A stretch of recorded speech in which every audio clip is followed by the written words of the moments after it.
Hi friends, நம்ம பார்க்க போகிற நெட்ஃப்ளிக்ஸில் வந்த படம் தூம் தாம்ன்ற படம் தான். இந்த படத்தை இயக்குனது வந்து பார்த்திங்கன்னா ரிஷப் சேத். ரைட்டிங் வந்து பார்த்திங்கன்னா ஆஷ் ஓரா, ஆதித்யா தர், ரிஷப் சேத் பண்ணியிருக்காங்க. ஸோ இந்த படத்தில் முக்கியமாக நடித்தவங்க பிரதீக் காந்தியும் யாமி கௌதம் தான்.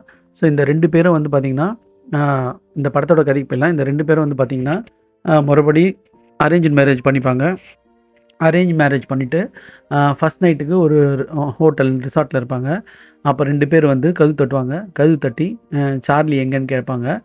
வீர் பதோரான்னு கேட்பாங்க. பிரதீக் காந்தியை வந்து வீர் பதோரான்னு கேட்பாங்க. யாமி கௌதமும் பிரதீக் காந்தியும் பேராக இருக்கும்போது ஃபஸ்ட் நைட்டு கொண்டாடும்போது இவங்க வந்து அந்த ஹோட்டலில் வந்து சார்லி எங்கேன்னு கேட்பாங்க. இவன் வீர் பதோர் வந்து கேட்பான், யார் எனக்கு தெரில அப்படின்வாங்க. அவனை அடித்து கெலாட்டா பண்ணுவாங்க. அப்போ வந்து இந்த யாமி கௌதம் வந்து சுடுதண்ணி கெட்டிலேருந்து எடுத்து ஊற்றி அங்கேருந்து தப்பிப்பாங்க.